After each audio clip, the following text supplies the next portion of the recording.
Hey there guys, it's me with the story in the day. This one's just a bit about people saying they never had clubs and that. I actually bought a club called the Heaven Club with little Don LaRoche. I put the money up and done. Got all these college students to come in, they painted it all, we cleaned it all out. Got it all perfect, got murals on the walls, we had it in 3 partitions. We had the bottom floor, you went in, it was hell downstairs. Then you went upstairs and it was heaven. It was heaven, so all the walls were painted with angels on the walls. You had parachute drops, all the travellers used to come and see us.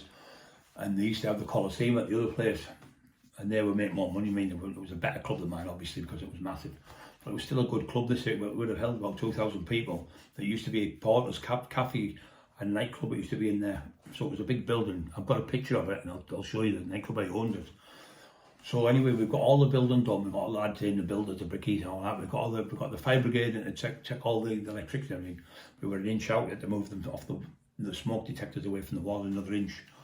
So we passed it, they went, it's better than it's as good as any club in the area, Brian. This, he said, nothing safety or whatsoever, everything's perfect. So then we got the council in and tried to get a liquor licence, they call it alcohol licence. And the reason why they wouldn't give us a licence, they said, well, what does heaven stand for? I went, heaven? Like heaven and hell, but you're upstairs in heaven and you're in hell. It's just a bit of a theme thing for people who come to the club. But there was a loophole, you could let people in. You could charge people to come in for dancing, and you could sell water and Pepsi, Coke and things like that in Orange. But you could charge people to come in as well if they were into dancing. So they'd have to sign something, give the name and address and put it in 24 hours before. And then they could come back 2 days later and go to the nightclub. But it was a bit of a piss on, but that was the loophole. We got it from a lad from Leeds who started the Raves in London. So with the first rave club ever, we had the Eclipse, I'll tell you about that another time. So we've got the Heaven Club. And it's doing alright, people are picking up. Anyway, I'm on a fucking thing where the other club I've got me charged with a blackmail charge. They said extortion for racketeering. I think I was fucking Al Capone. So anyway, they've got me in the house every night. So my club, what the cops were doing, they were sitting outside the club all night.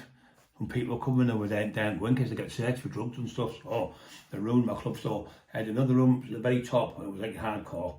And then I had another room, like a chill out room with all soft pillows and stuff like that, and it was good.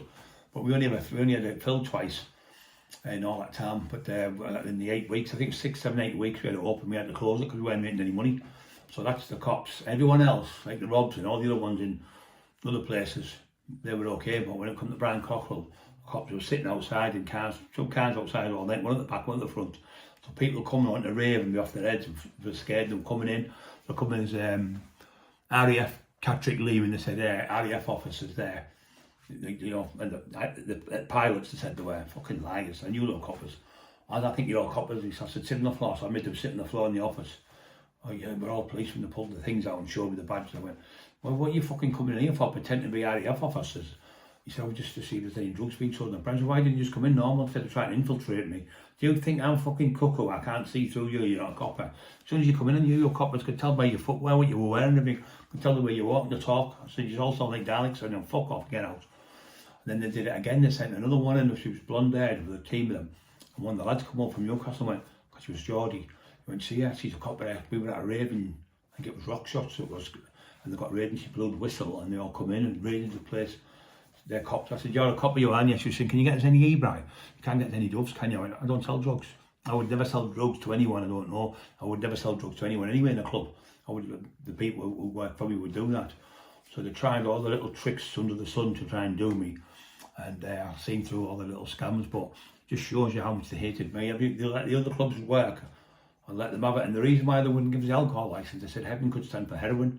I said, what's your name, mate? He went, Charlie. I went, isn't cocaine called Charlie? So your name means cocaine then? Is that what you're saying? Just absolutely pathetic. So that's why they got me back. They said you can't have a licence because heaven, H could stand for heroin. I said you could go on doing that all day long. I said that's the worst excuse for knocking me back. And then I met a magistrate, a lady magistrate later on who'd retired. She said, you should have come to me, I've got your licence. And I ended up buying a suit of armour off a second-hand shop. Big suit of armour I bought off for the house. It was used to be in here, but I ended up selling it. But yeah, there's a little story in the day. Just how the cops wouldn't leave me alone. Persecute me all the time because I wasn't working with them. I wouldn't tell them nothing. I wouldn't give them statements. I wouldn't grass anyone up, and I was just my own man. So yeah, another story. I'll see you soon. And have a lovely day, and God bless it for me.